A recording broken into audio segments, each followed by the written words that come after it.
Hi friends, welcome back to my channel. ఇవాళ మనము ఉల్లిపొరక గుడ్డు కర్రీ చేయబోతున్నాము. దానికి నేను ఉల్లిపొరక ఫస్ట్ సన్నగా కట్ చేసుకొని 3 to 4 టైమ్స్ బాగా కడిగి పక్కకు పెట్టుకున్నాను. ఆ తర్వాత స్టవ్ మీద ఒక కడాయి పెట్టి అందులోకి 5 to 6 table spoons of oil add చేసుకున్నాను.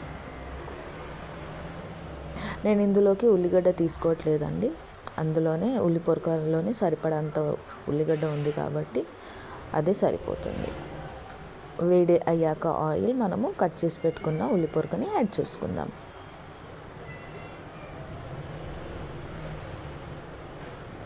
యాడ్ చేసుకున్న తర్వాత బాగా కలిపేసుకోవాలి.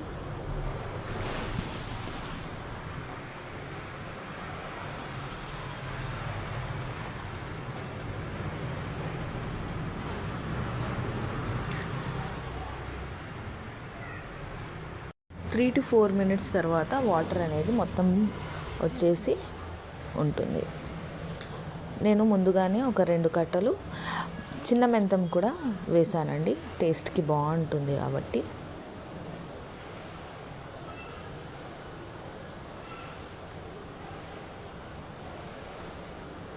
ఇది కూడా వేసుకున్న తర్వాత మూత పెట్టేసి మీడియం టు హై ఫ్లేమ్ మధ్యలో పెట్టుకొని స్టవ్ని మనం బాగా ఉడికించుకోవాలి.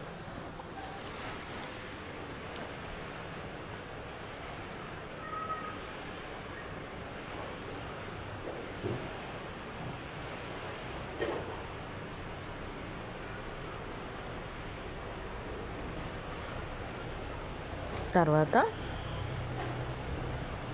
చూసారా ఎంత బాగా ఉడికిపోయిందో. సో ఇందులోకి మనం ఇప్పుడు అల్లం ఎల్లిగడ్డ పేస్ట్ 1/2 టేబుల్ స్పూన్ యాడ్ చేసుకుందాం. ఇంకా 1/2 టీ స్పూన్ పసుపు,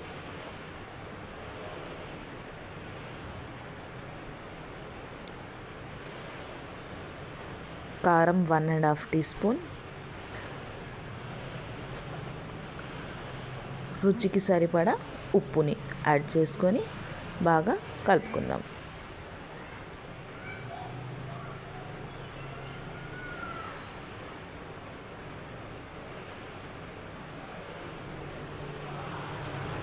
ఈ వాటర్ అనేది మొత్తం ఇంకిపోయే వరకు మనం బాగా బాయిల్ చేసుకోవాలి.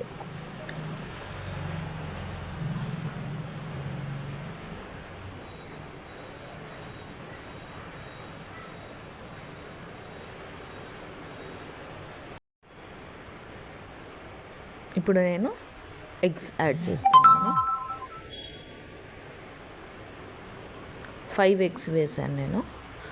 ఆ తర్వాత సిమ్లో పెట్టి మూత పెట్టేసి బాగా ఉడకనియాలి. 3 to 4 minutes తర్వాత మళ్ళీ మనం కలిపేసుకోవాలి కూరని.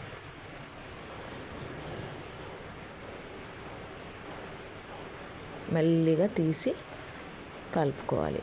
ఎగ్ అనేది యోక్ అనేది విరగకుండా టర్న్ చేసుకోవాలి. ఈ కర్రీ అయితే మనకు చపాతీలోకి చాలా బాగుంటుందండి. ఖచ్చితంగా ట్రై చేయండి.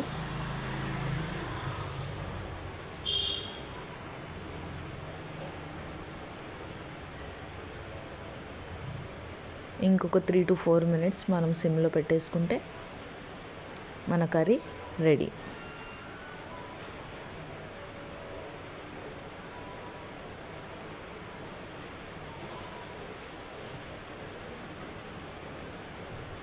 అంతేనండి, మన ఉల్లిపొరక ఎగ్ కర్రీ రెడీ.